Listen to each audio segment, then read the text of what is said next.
I'm so glad to be here with you guys this morning. We had a great time Friday and Saturday meeting with quite a few parents and grandparents from your church as we talked about technology. But really, those of you that were there could agree it was about a whole lot more than technology. It's really, oh, I forgot I had these on. It's really about, you guys have to tell me this kind of stuff. Look like some kind of rock star with sunglasses up here. And I've had those on all morning for crying out loud, and no one said anything. I'm glad I don't have toothpaste in my beard or anything like that, and forgot a belt, and holy cow, I'm just glad to be here. And I already told you guys that were there with me before that I have ADHD and it's just rampant. You know, I'm just lucky to be alive some days and not hit my cars walking across the road. And anyway, I'm just glad to be here with you guys. I get to travel full time all across the United States and internationally. We've actually, I won't have time this morning to share the whole story, but been to Guatemala and went there to visit a kid that we sponsored for many years and been to that place. And it was just, I mean, like when he put the pictures up, I was like, I've been there.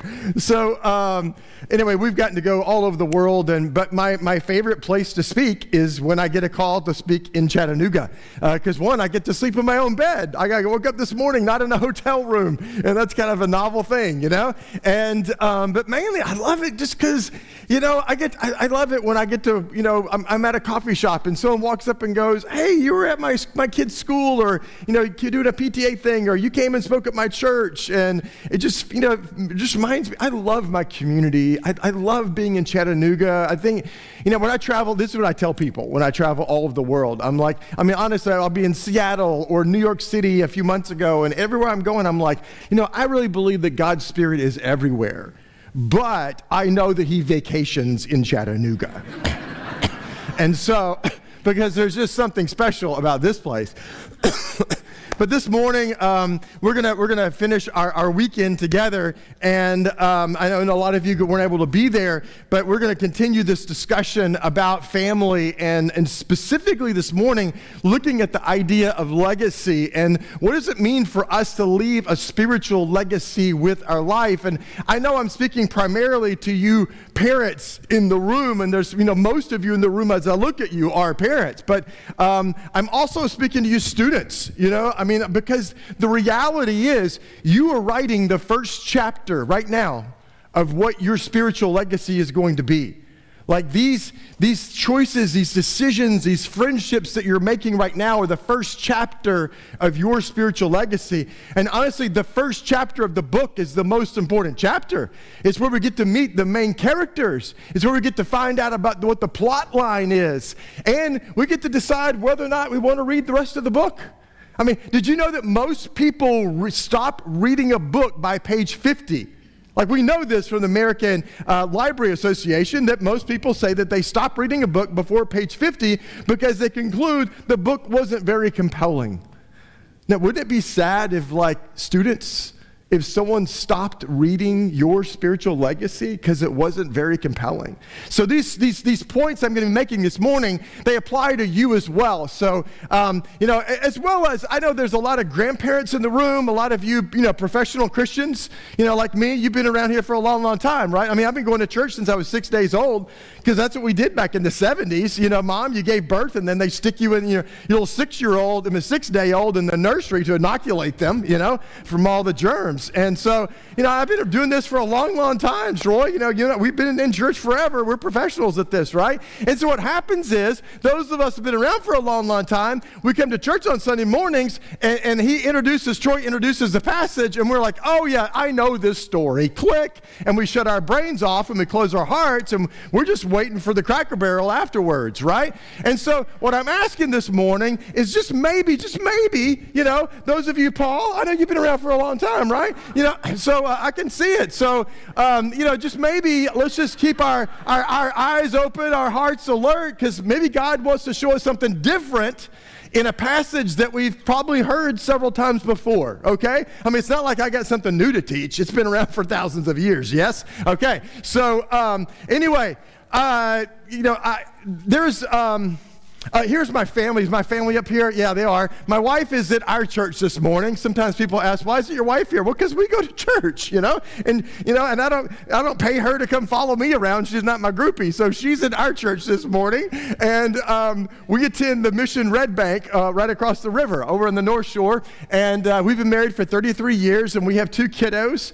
One of them is married now. This is from several years ago. Our son Bailey is 28 and majored in technical writing, and my daughter Ashlyn just got engaged. She's 25, just bought a house. She's a high school teacher at Ottawa High School, graduated from UTC, and just got engaged yesterday. And she is my kid with dyslexia, who is a high school English teacher. So God has a great sense of humor there. And then my wife was majored in journalism and has a degree, a master's in therapy and English. And I have had 4 books published, and so diction is very important in our home. Playing Scrabble is like war in our home. There is no cheating. Everyone has a good vocabulary. We're all English people, majors. So anyway, we're just a really, really tight family, and we love, even to this day, now that they're grown, we just love getting together. Like we don't ever get annoyed with each other. Family vacations, family trips have always been important to us. Even now that they're grown, we still get together for these trips. And I remember just a few years ago, both of them were in the back seat doing what every kid, even grown kids, do when they're in the car with their parents, and that's that they have their earbuds in, and so we're in the front seat, and we're empty nesters, and so we're having what we thought was a private conversation because they've got their headphones on, and so we're just talking about hey, so what do you think God's got in store for us, for the next 50 years of our life, and where do you think we're going to go, and what are we going to be doing? And my daughter takes her headphones off, and she goes, "What do you mean next 50 years? You're over 50. How long do you think you're going to live?" For crying out loud, we clothe you, we feed you, we give you homes and educations, and you just throw us under the bus, But really, honestly, I don't know how long I'm going to live, right? None of us do. We don't know. We don't know. The reality, if Troy asked me back next year for a special Sunday, the reality is maybe someone in this room won't be here. We don't know how much we have, and I think, honestly, most of us as parents, we live very arrogantly as parents, but we don't realize it. We live very arrogantly because we live as if we have all the time in the world. As a mom and dad, as a grandparent, I'll get around to that conversation one day. We'll talk about that topic sometime. I'll speak those words of affirmation, tomorrow. And we keep putting off these important things to talk about and moments to have and memories to make. And the reality is we don't know how much time we have. And I remember when my kids were little bitty ones, we made a choice as a mom and dad that we are going to be a yes parent. Now, I don't mean Mom can have a new phone, Dad can have a car. Oh, yeah, no, that's not what I mean. What I mean by yes is saying yes to the moment.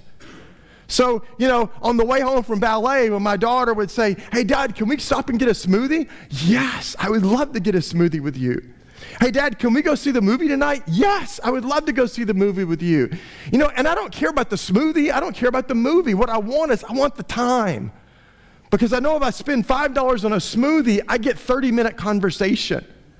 And I remember my daughter, my son got his driver's license because, he was older and then, 2 years older than her. And so, for the next 2 years, I had to be the chauffeur, carting her around to school in the morning, school in the afternoon, back home, and to student leadership at church, and to ballet on Mondays, and cheerleading on Tuesdays and Thursdays. And, you know what it's like, right? Parent, being the carpool parent, right? And I just kept going, golly, I can't wait till she gets her license, and I never have to be like the chauffeur anymore. And then the day came that she got her license. And by day 2 of her having her license, I was grieving. Because what I missed was the 6-minute car ride from our house to school and from school back home. Because I would never, ever get that 6 minutes again.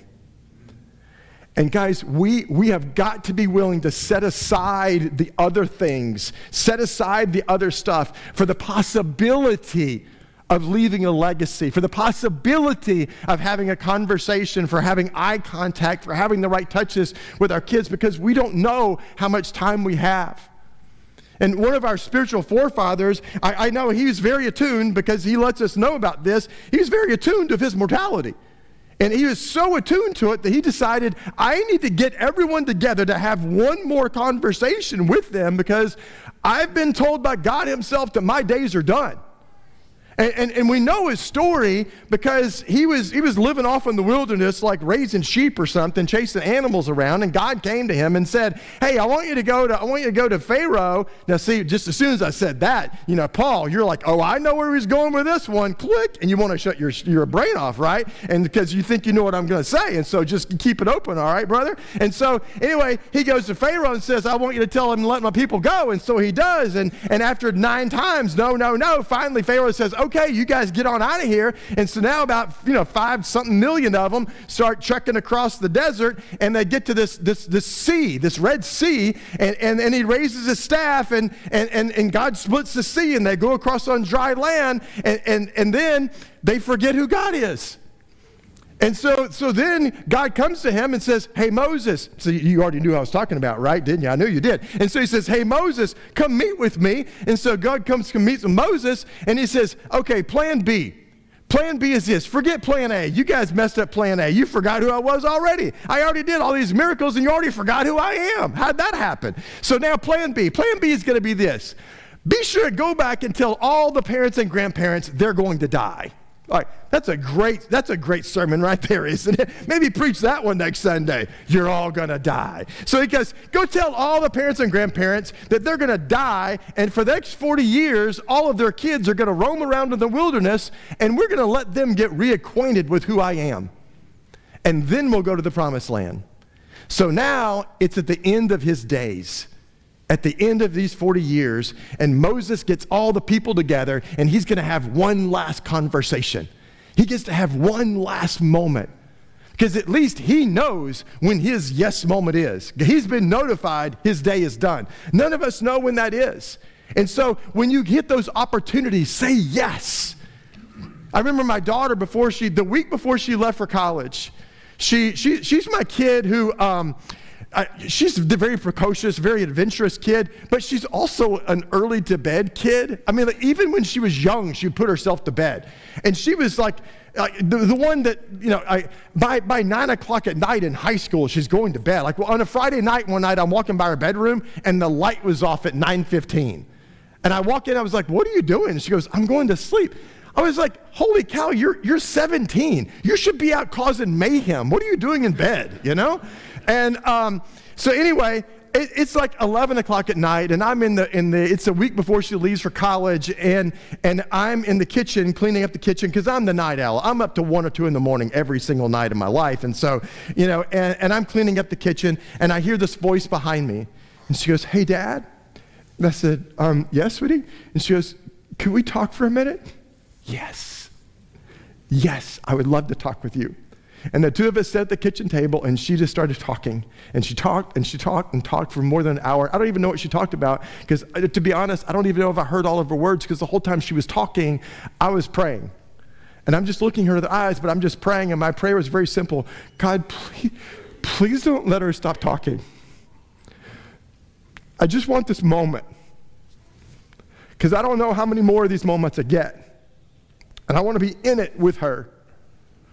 And so now Moses is with these people, and he's just like, okay, I get one last shot, one last opportunity to speak truth into these people. And if you got your Bibles, you can open to Deuteronomy chapter 6.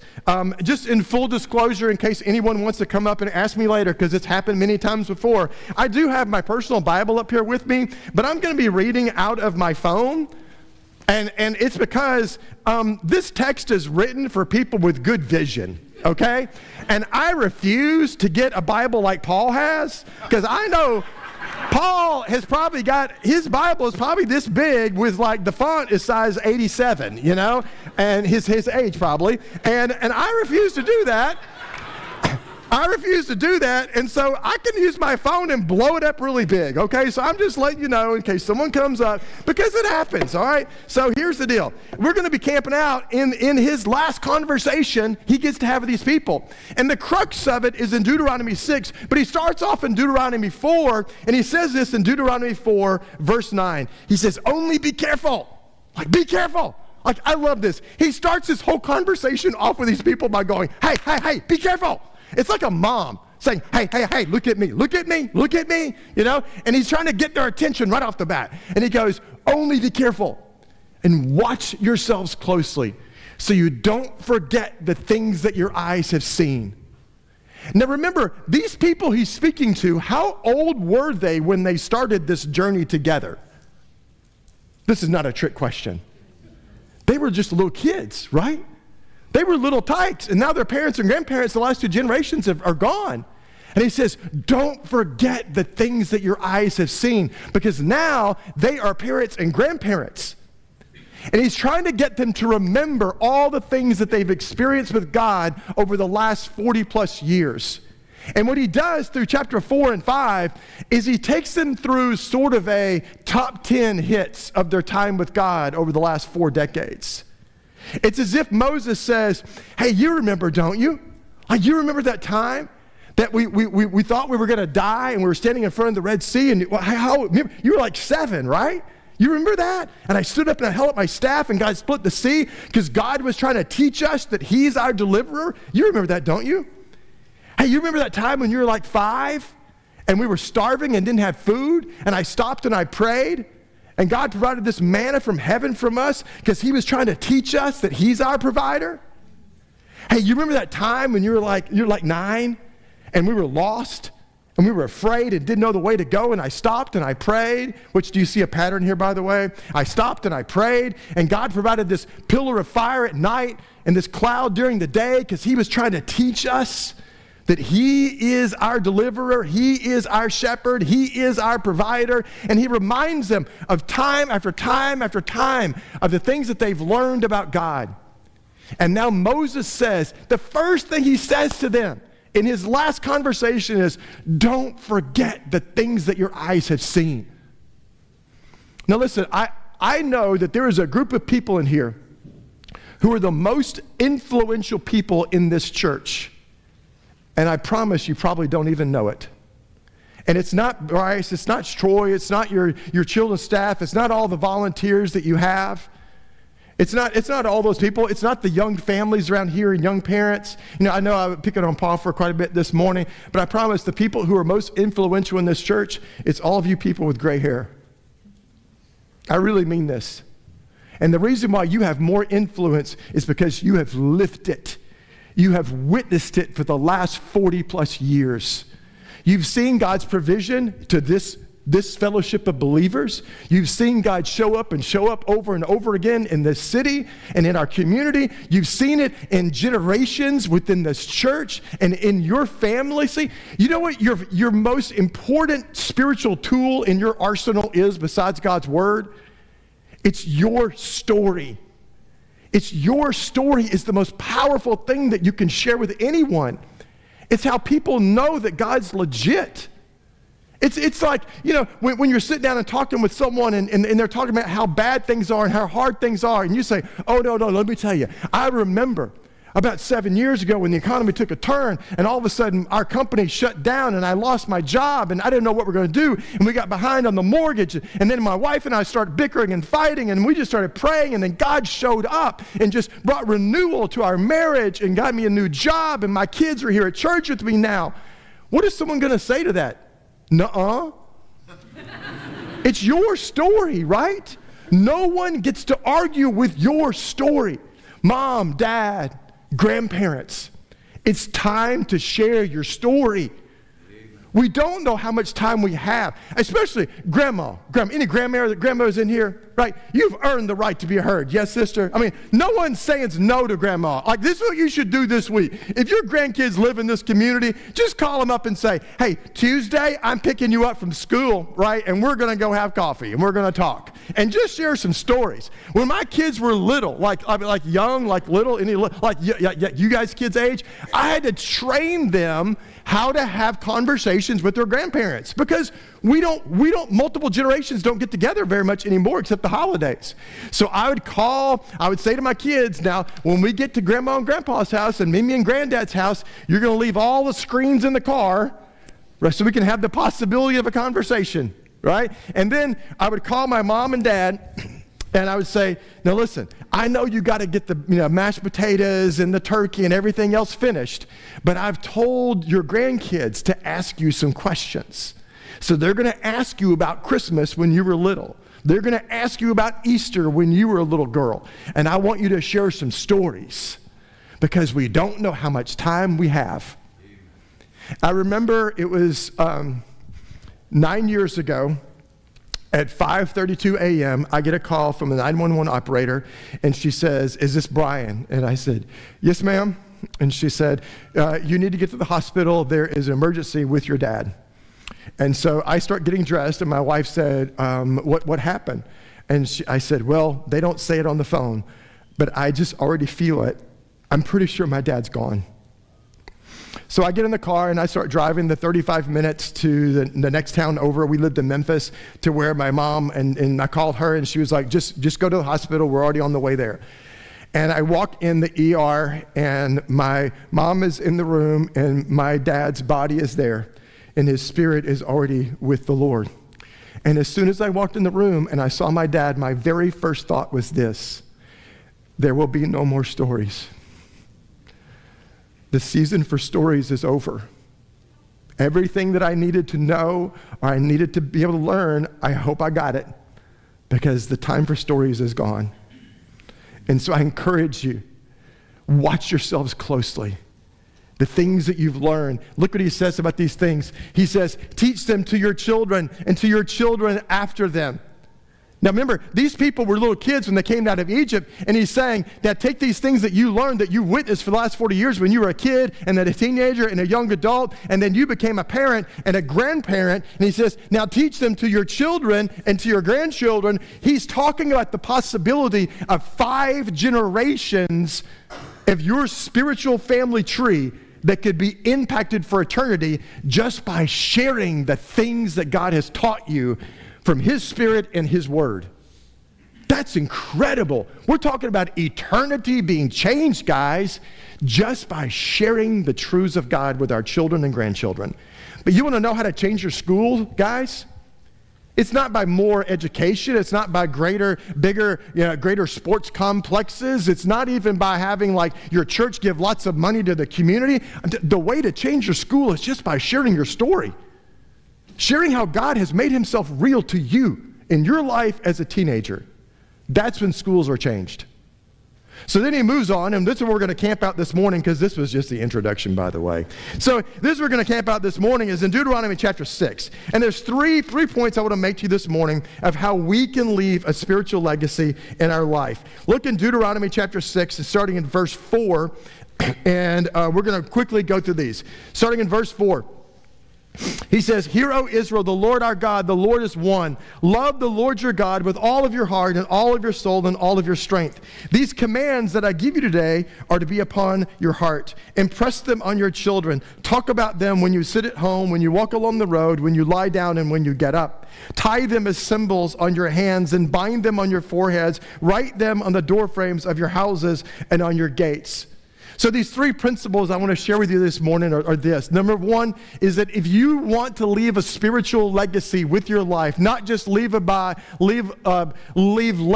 accolades and titles and your family trust and your savings account, but if you want to leave a spiritual legacy, the first principle is this, is that I have to first connect my heart as dad.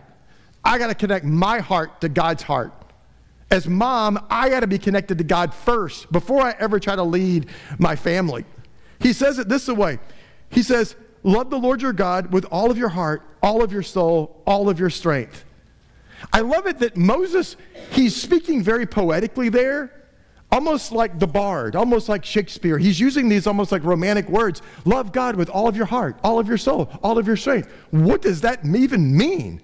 He doesn't tell us. It makes no sense to us as Westerners, as Americans, because we like things very black and white. We like everything to fit in a box. But he doesn't even tell me what does it mean to love God. He just says, go love him with all of your heart and all of your soul and all of your strength, right? Paul, you knew I was going to call on you, didn't you? Paul is like, I'm never coming to this church again. Paul, I met you guys earlier, you and Charlie, right? Been married, 53 years, people. Holy cow. Paul, you're gonna preach the rest of the sermon, brother, right? So I don't know why I'm up here. So 53 years ago, you guys stood in front of some preacher person, right? And he asked you, do you love this woman? And you said, with all of my heart, right? Can we agree? He had no idea what he was talking about, right? But somewhere around like year 20, he started to learn a little bit more of what love is. Now, 53 years later, if I asked you, do you love Charlie with your whole heart? What would you say? Absolutely, right? Because 53 years later, his understanding of what love is so different from what it was 53 years ago. Does that make sense? That didn't mean he was a liar then. He was saying, to the best of my understanding of what love is 53 years ago, that's how I feel about her. But today, it's so much deeper than that. So what does Moses mean when he says, hey, go love God with all of your heart, all of your soul, and all of his strength? What he means is this. If you showed up at this church last month and you heard Troy preach the gospel and you thought, oh my gosh, my heart is far from God and I don't know what it means to have a relationship with him and I want to be spiritually connected to God, and then boom, you prayed and scripture says you became a new creation, then guess what you get to do? You get to love God with 1 month of an understanding of what love is. And that's a good thing. But there's some of you in here, you've been following him for a long, long time. There's a different bar for us of what it means to love him with all of your heart, all of your soul, all of your strength. Does that make sense? Guys, that's the Christian faith. I don't know why we make it so complicated. I think the reason why, honestly, so many people walk away from the Christian faith is we've made it this set of rules. We've made it all these things that you got to follow this, don't do this, be better at this. And God's going, no. Jesus made it so simple, guys. He said, just love me and go love other people. That's it. To the best of your understanding, as you continue to grow in my word and follow me, go love me and love others that much. So Moses says, hey, be connected to God to much of your understanding of what that means. The second principle is this: if you want to leave a spiritual legacy, it's not just you connecting your heart to God's heart as you walk on this journey with him, but it's that you must lead your children to discover his heart as well. Students, invite your peers into your spiritual journey. Invite them into your story. Parents, invite your kids into your story. He says it this way in the passage. Look in the next verse. In verse 7. This is what he means. What I mean when I say to connect your children's heart to God's heart. He says, take these truths about who God is, what it means to love and follow him. He says, impress them on your children. That word impress in the Hebrew, it literally means to brand or to tattoo. It's almost like if I was, if we had a rancher here and he has 100 little calves and he heats up this branding iron and in a red hot, and he puts it on the backside of each one of those little calves. What does that brand represent? What? Ownership. What it means is from this day forward, anytime anyone sees a calf with that brand on it, it knows who the calf belongs to. The owner of the calf, the rancher, determines where it grazes, what it eats, what it learns, what it experiences, because he owns it. He is the calf's identity. Does that make sense? So Moses says, take the truths of God and impress them upon your children. I think what he's talking about there is this notion of that we should be talking about the truths of God in such a way and to such an extent that he becomes our sons and daughters' identity. I shared with your parents yesterday that in the United States, before the age of 11, over 80% of girls are going to go on a diet. Before the age of 11. That we know that more than 1 out of 4 of them are going to struggle persistently, meaning like every day struggle with stress, anxiety, and depression because of social media. We know that every single day they're going to view over 10,000 advertisements that tell them that they're not tall enough, skinny enough, blonde enough, buxom enough, that the way that God made you is not good enough. So you need our hair stuff. You need our makeup. You need our clothes. You need this to somehow make you attractive to everyone else out there. And moms and dads, what it requires of us is for us to be speaking the truths of God into them so that He becomes their identity. So when some young man comes to your 16-year-old daughter and says, hey, I love you and you love me, so we can do this. This is what love is, isn't it? That in that moment, she has the wherewithal to go, son, you just look at the hand, because I know what love is. I know who I belong to, because my whole life, my mom and dad have been walking with me to understand the treasure that I am.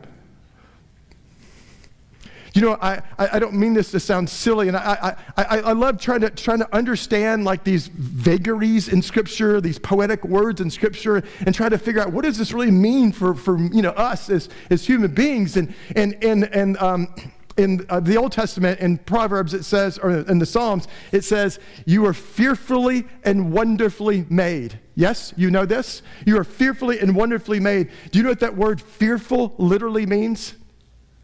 It means made with a sense of awe. And what that means is, mom, who's the mom of this one right here? Who's the mom? You're the mom? That means like literally when God was knitting her in you, it's as if like all of heaven is standing there going, whoa, this is going to be amazing. This is going to be a good one here. And He said that for every single one of them.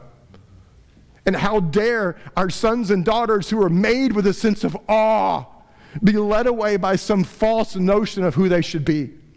When the culture comes to our sons and says, oh, you got to be a man. You know what a man is? You need a football. You need a pickup truck. You need a gun. You need a woman. Oh, you know what? It's no big deal. It's just porn. Everyone looks at it. 92% of all high school guys say they look at porn. It's not a big deal. Hey, it's just what we're supposed to do to be a man, right? You know what it requires? It requires us as men to come alongside our sons and daughters and say, let me walk with you along the way so that He becomes your identity instead of the culture and the world around them. I know they're got to be a part of the culture, but that doesn't mean that it has to become their identity. He says, impress these truths upon our children. He says, talk about them when you sit at home, when you walk along the road, when you lie down, when you get up. When does it sound like He's saying we should talk about the truths of God? All the time. Now listen, he's not saying we should beat our kids up with the Bible. And He's not even saying that every conversation is a Jesus conversation. I think what He's talking about there is this idea of teachable moments. These moments that come across our path every single day with our kids, especially young kids, as we are just walking along the way. When we lie down, when we get up, we're looking for these teachable moments. You know, mom, you're riding down I-24 and you see some inappropriate billboard of something, and you're thinking, to your 8-year-old, you're just thinking, God, please don't let my 8-year-old see this. And you look in the rearview mirror and he's like craning his head to get one last look. And either you could ignore it, or you can just have a quick conversation about what does it mean to guard our eyes, to guard our hearts, to take every thought captive and surrender to God's word. For us, these teachable moments, we were a homeschool family for many years because we were trying to raise weirdos. And now listen, if you're homeschooled, God bless you, I love it. Both of my kids were homeschooled, K through 12, got full scholarships to college, yay, Ron nerds, So, you got to have thick skin if you're going to be homeschooling, okay? So, tease yourself. So, anyway, we were raising homeschoolers, and sometimes on rainy days we would go to the mall because they have furniture out in the mall, and it was, we could play on the furniture. It's free, And so we'd go to the mall, and we were walking around the mall, especially during the day. It's like when you're a homeschool family, you're terrified of the world, and there's no one roaming the mall at noon, And so it's a safe place to go, and so we'd go to the mall. But we had a code at the mall. And the code was, if I ever said to my kids, I really like your shoes today, I would literally say that, I really like your shoes today, that was code to my children to look down at your shoes as we were walking through the mall. And the reason was because in our local mall, there was this one particular store, and you might have one here, I don't know, but there is a store that this woman named Victoria, and she has lots of secrets, and she loves sharing them with everybody. And so one day we're walking through the mall, and we're walking by Victoria's little secret shop, and my son is like 11 at the time, and I said, hey, Bailey, I like your shoes. And her shop at our mall was right next to the escalator. So we turn and we go up the escalator, and this vinyl banner is on the escalator. And there's nothing inappropriate. It was just a woman's face with this bright red lipstick and then these eyes, just her face, and then her little secret shop, logo. And so I said, Bailey, I want you to look up. And he looks up. I said, Bailey, do you see those eyes? And he said, yes, sir. I said, do not trust those eyes. I said, Bailey, those are deceiving eyes. I said, those are what Dad would call bedroom eyes. And the only woman that should look at you with those eyes is your wife. I said, so if any other girl ever looks at you like that, it's a trap and you need to run. Do you understand? He's 11. And he goes, yes, sir. And then we went and got ice cream because that's what you do after awkward conversations about this stuff, right, Dad? It's like, okay, let's just come back to what we really want to talk about, which is ice cream. But my point is this, is that either I could ignore it or I can take the opportunity to have a conversation this afternoon, any dads out there, if you're watching television this afternoon, whether it's football, NASCAR, or whatever, can we just agree that every advertisement is going to be something we shouldn't be drinking or something you shouldn't be touching, right? And you're sitting there with your kids, and either we can just ignore it and play a fool, or we can turn the TV off for just 60 seconds and have a quick conversation about what does it mean to honor and respect other people and the way that we look at them and speak to them and talk to them. And so he says, as we walk along the way, have these conversations. The third point is this, is that how do we leave a spiritual legacy? It's not just to connecting my heart to God's heart or connecting my children's heart to God's heart, but it's that I must model the ways of God to my kid, to my grandchildren. I model the ways. It's not just speaking these truths to them through teachable moments, but it's with my very actions I'm modeling the ways of God. Moses puts it this way in the last verse. In verse 8 and 9, look at what he says about these truths. He says, take these truths and tie them as symbols on your hands and bind them, write them on your foreheads, write them on the door frames of your houses and on your gates. Now, we don't have time this morning to unpackage everything that's happening like culturally, historically in these two verses. I'll leave that up to Troy next week, okay? But really what's happening here, there's a lot of stuff that's going on in their culture that they understand what he means. When he says, take these truths and tie them and bind them and write them. But really what I want you to see in these two verses is this. What figure of speech is tie, bind, write? What are those? I know some of you are going, oh, wait, time out. I understood there would be no education in church this morning. Yes, those are all verbs. And what do we call verbs? Action words. He's saying that parents, take these truths that as you've been walking along the way, as you lie down and you get up and you're having these spiritual conversations, the next step is this. Paul says, follow me as I follow Jesus. This is what he says in 1 Corinthians. And I wonder how many of us, moms and dads, could say to our kids, hey, come and spend your money like I spend it, because I spend my money like Jesus would. Come be generous the way that I'm being generous because I'm generous like Jesus. Come and love your friends at school the way that I love our next door neighbors because I love them like Jesus. Because it's one thing to speak the words, it's taking it to a whole nother level to say, follow my actions, because my actions model the life of Jesus.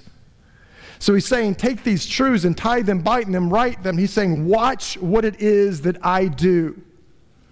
I remember when my kids were young, they were like 3 and 5. We started going down to on the Wednesday of Thanksgiving week. We went to Union Rescue Mission in Memphis. Because it's like a men's shelter, homeless shelter. And everyone wants to go down there on like Thursday and Friday and serve, but no one comes down on Wednesday because we're doing our own stuff for families, right? And so we went down there with our 3 and 5-year-old, and we're serving meals to about 200 men. And it was just us and about 3 other volunteers that day. I mean, there weren't many people there. And it's over 200 men. And I remember my little 3-year-old girl. I mean, she's like, what, like this big? And she's carrying these food trays over and handing them to these homeless men, haven't showered or shaved, don't have good clothes. It doesn't matter. She doesn't see any of that. She's just a 3-year-old. She sees through the eyes of a kid. It's just another person. And every one of those men their eyes would just brighten at seeing this little girl. And I wondered, as I'm watching her hand these trays to these men and then make eye contact with her, and I can see their body posture change. I can see their eyes get wider.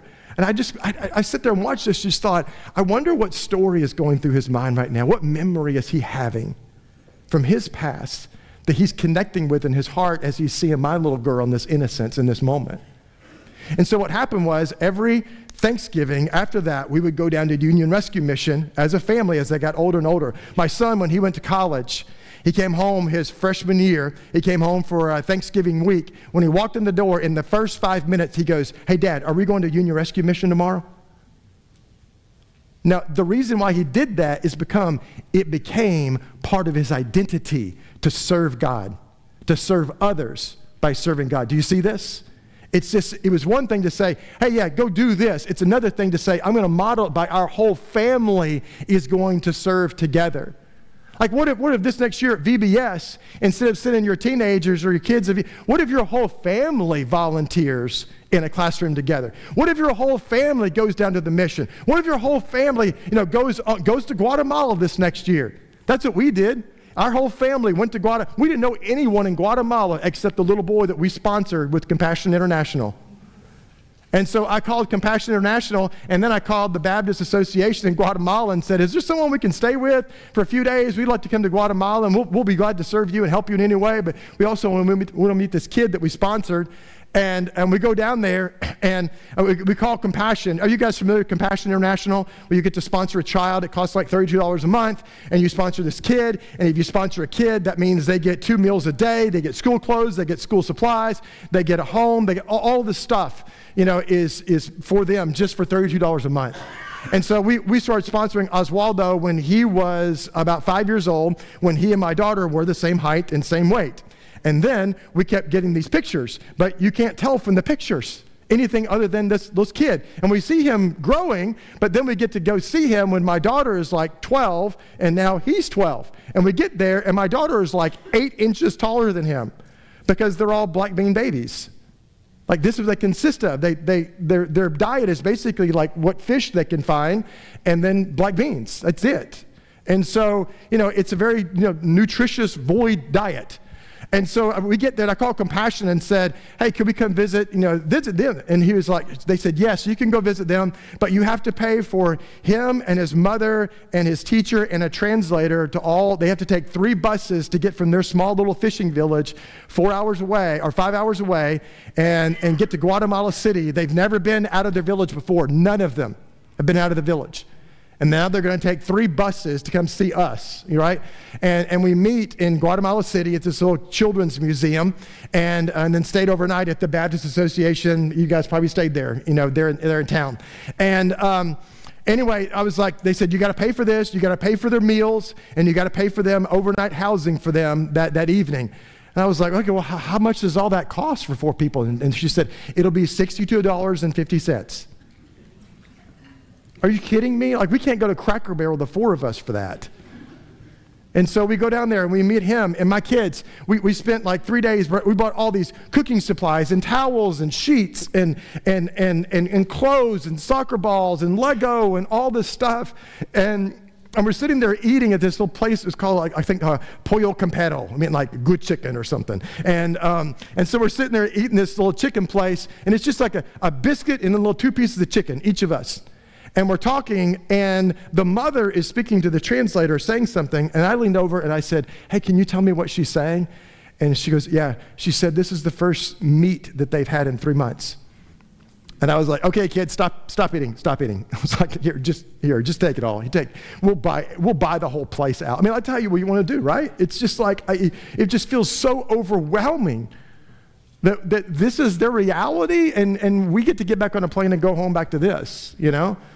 And yet my kids, after spending 2 days down there with Oswaldo and playing together and seeing their home, all this stuff, and my kids have gotten to go to the Bahamas and Singapore and Malaysia and Japan and Singapore and Jamaica, and we've gone all over the world. And if you ask my kids what was their favorite trip ever, it was getting to spend 2 hours with Oswaldo in Guatemala. It's because we said, as a family, we are going to worship the kingdom of God. As a family, we're going to serve together. I remember really quickly when my kids were 2 and 2 months. I was on full-time staff at a church and felt like the Lord was saying, "You're done. It's time. Like Moses, your days are done." And so I resigned, and we didn't know exactly what was going to happen. And I got a 2-year-old and a 2-month-old, and it was June, and we were just trying to be quiet and listen. God, I'm trusting you. I don't know what it is that you want from me. You're just saying you don't want me there anymore. I don't know what it is that you want. And so we're just trying to be quiet and listen. And then all of a sudden Christmas rolls around, and we are living off of our savings. I know it's crazy. We are literally just going, God, this makes no sense, but we're just trying to trust you and listen to what your next step is. And then it was the first week of December, and we set our kids down and said, guys, this Christmas is going to be a little bit different. You're still going to get presents from Mimi and Granddad and Grandma and Grandpa, but our Christmas tree will look different this year. That it won't be quite as full as it has been in years past. Like, you get what I'm saying, right?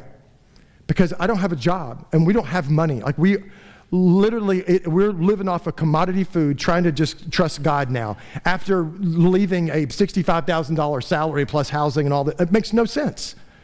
And we're like, God, I don't know what it is that you're trying to do here. And do you understand the foolishness, the embarrassment I feel trying to tell my 2-year-old and 2-month-old that we're not going to have Christmas gifts? And so the next day was Sunday, and we went to church. We pull in the driveway after church, and we told no one this conversation with our kid. We pull in the driveway, and there's a gigantic bag on our front doorstep. And inside of it are 4 Christmas gifts for my 2-year-old and 4 Christmas gifts for my 2-month-old. And because God loves showing off, there's one for me and one for my wife. And I set my kids down, and I said, guys, Santa Claus didn't do this. And Mom and Dad didn't do this. God did this because he's a good, good father, and he will always take care of us. Then several years later, I started this speaking ministry where now we've gotten to over 800 places around the country and internationally. And we've just chosen to live differently. We choose to live pretty simply. And so we had a minivan that had over 320,000 miles on it. Yeah, it was a piece. And I was booked to speak at 6 Baptist camps across the South, right? Now, see, when I travel to places like Colorado and I say I spoke at 6 camps in the South, they don't understand what that means. They don't understand summers in the South, right? Like you do. Well, the air conditioner broke 2 days before we were leaving. My kids were 10 and 8. And I just prayed and said, God, we went and got a quote. It was going to be $2,100. We didn't have $2,100 in the bank. Even after 4 or 5 years of doing this, we were living month to month still. And we just said, God, we've never been in debt. We've never been behind on any kind of payment. We don't own any loans to anyone, and I'm not taking out a loan. And so we're going to get in this van with no air conditioning with these 2 kids, and we're just going to trust you. The last day of the first camp, a man walks up to me and says, hey, I was walking around having a quiet time with God this morning, and it ended up back in the parking lot, and I was leaning on this vehicle outside, and he goes, is that your van out there? And I was like, yeah, that's my van. And he goes, this may sound crazy, but I think God wants you to have my van. And I said, that doesn't sound crazy at all. I said, I think you very clearly heard from God. And his story was, he was a bank president who volunteers at this camp 1 week a year. And he happens to be there that week. He and I had not spoken the entire week, and he just happens to come to my vehicle. He literally goes out to his van that is a 16-month-old van with leather seats and a DVD player. I've never had anything like this. He hands me the key. We exchange keys, and he drives my dump home, right? And we get to load up, and my kids are like, where we put our luggage in this car for? Let me tell you a story. And I said, Dad didn't do this. I could never do this, but God did this because he's a good, good God. Last story, my daughter, when she was in 8th grade, she said, I'm tired of being a weirdo, and I want to go to a regular school. And she didn't say it in those words, but that's what I heard. And so she said, I want to go to ECS, Evangelical Christian School. It was a private Christian school that was 6 minutes from our home, where I used to take her and drop her off in high school. And she said, I want to go to that school, because she had some friends that were once homeschooled that now went to that school. The school at that time was $18,500 a year. This is 10 years ago. And we went to the school and found out how much it cost. And I came home and I said, sweetie, if they gave us an 80% scholarship, which they don't, I said, we couldn't afford the other 20. Like, you know how we choose to live. But your whole life, I've told you that Dad doesn't provide for our family. God provides. Dad just works, and God rewards me with pay. But God's the one that provides.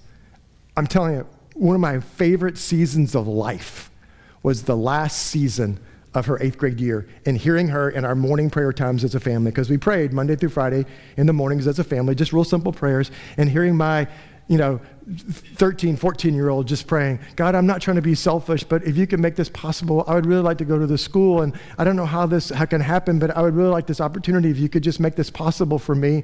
Well, this man contacts me on LinkedIn a couple weeks later, this online social network for professionals, and he sends me a message. No one's ever sent me a message on LinkedIn before. Sends me a message and says, hey, my wife and I have heard you preach in several different churches, and we'd love to be part of your ministry if you ever have time to meet together. Well, I know that's code for I would like to give you some money. And so I said, I can meet with you in 20 minutes. Like I did. So, which, by the way, if any of you come up to me afterwards and say, hey, I would like to talk with you sometime, my answer is yes. So he and I got together, and we're sitting there talking, and I'm sharing all these stories, way more stories than this. We talked for 2 hours. For an hour, it was just me sharing ridiculous stories about stuff, how God's provided and taken care of our family, as we just stepped out and served him and trusted him together. And I said, now that the latest thing is this. My daughter wants to go to this private school. And I said, it's almost comical. And I said, but I really believe if that's where God wants her, that's where she's going to be next year. And he starts smiling, and he says, I have 3 grown children, all in their 20s, and all 3 of them went to that school, K through 12. And I know the difference a school like that can make in a kid's life. And he hands me a 5-figure check. He says, this is for your ministry. And he says, but if you'll let me, I'd like to do something just for your family. And when I leave here, I'd like to go by the school, and I'd like to pay for your daughter's tuition. I had never met the man before an hour ago, and now he's changing my kid's life because we just chose to say yes. God, where you want us to go? As a family, we say yes. You want us to serve somewhere? Yes. You may have a conversation with him? Yes. As we walk along the way, we're just going to say yes, God. And I go home to my daughter, and I stopped by the school, and I bought a bumper sticker that said, proud parent of an ECS student. And I handed her the bumper sticker, and I shared a story, and I said, Dad could never make enough money to make this happen, but God is a good, good father, and he will always take care of us. That's my story. You know what? And you have a story. And your kids and your grandkids and your great-grandkids need to know that story. And I know some of you are sitting here thinking, well, you know what? I prayed and that didn't happen to me. But you know why? Because that's not your story. It's my story. But you do have a story, and there is something that you can pray, and I promise he will show up. If you walk in faith, he will show up and show off, and there will be a legacy there if you choose to say yes. Guys, we're gonna end this service a little bit differently than other services. We're gonna have a response time, but it's gonna be a little bit different kind of response. And this is what I'm gonna ask you guys to do. It's gonna require all of our participation, okay? And this is what I want you to do. In just a moment, when I'm gonna invite some people to come down front. And the rest of you that are still seated there, I'm gonna ask you to be praying. And I don't mean that to be sound super spiritual. I mean legit. It'd be great if we actually heard you praying out loud, okay? And so if you're sitting there, if you're a grandparent and you got your spouse next to you, maybe just reach out and grab their hand. If you're a young married couple, you don't have kids yet, maybe just grab their hand. Hey, if you're single, just be praying right now. Okay, this is what I'm gonna do. I'm gonna invite, if you are 6th through 12th grade, could you just come down front here with me for a minute? 6th through 12th. I promise we're not going to do the hokey pokey. I'm not going to embarrass you. I promise. You can just trust me. Now here's step number 2. If you are a mom and dad of these people, could you please come down front with them? Okay? Now this is not a graduation thing. You're not going to turn and face them. You're not going to say a pledge or anything. You can turn over here, turn and look at me, and just spread out all across the front. Moms and dads, please come down front with them. You guys just look here. Okay, I'm going to talk to these folks down front who are starting a legacy. And this is what I need for you to do. Those of you in the audience out there, I need you to be praying, okay? I mean, really, I believe that God could do something significant in the next 3 minutes right here. If you guys will join me and just be praying, okay? Now, there is a tradition in the biblical days called a blessing, in which the mom and dad would gather their child, usually around the age of 13, and they would gather the family together for that 13-year-old, and they would talk about them, and they would remember stories about them, and they would talk about the truths of God in front of the whole family with them, and then they would lay their hands and pray a blessing over them, okay? And this morning, I'm going to give you an opportunity to pray a blessing over your child. Now, could I ask you teenagers just to bow your heads and close your eyes for a minute so I can talk to your parents? Moms, dads, could you look at me here? Could we just agree together? You would lay down on a train track for that kid. You would legit give every dime in your bank account for that kid. There's nothing you wouldn't do for her. Your whole world changed when she came into it. Could we also agree they drive you absolutely crazy? Yes, they do knuckleheaded things. They do crazy things. They make awful mistakes sometimes. Here's the deal. I honestly believe the most of the mistakes they're made, they're not trying to embarrass you as a parent. They're not trying to sully your name. I honestly believe most of the time they're not even trying to be defiant or disrespectful. They're just trying to figure out how life works. And so sometimes they say things that are inappropriate. Sometimes they look at things or go places they shouldn't because they're just trying to figure out how life works. And they need us to come alongside them and just say, I get it. Not I excuse it, but just I get it. And I'm in it with you. And what I'm going to invite you to do right now is just to lay your hand on their shoulder, on their head, anything you want to, just to put your hand on them. And I'm going to ask you to pray out loud. And I know some of you are thinking, I'm sorry, I've never prayed out loud before. Well, here's the deal. I'm leaving in 20 minutes and probably never see you again. So I really don't care. I can ask you this, okay? And so I'm going to ask you to pray out loud. Your kid doesn't need you to use eloquent words. They don't need you to hear you say, God, help my kid be more obedient. All I want your child to hear you say out loud is, God, thank you for the joy. Thank you for this privilege to have this person in my life. Could you do that? All of us are praying with you right now, okay? Could you just pray for them?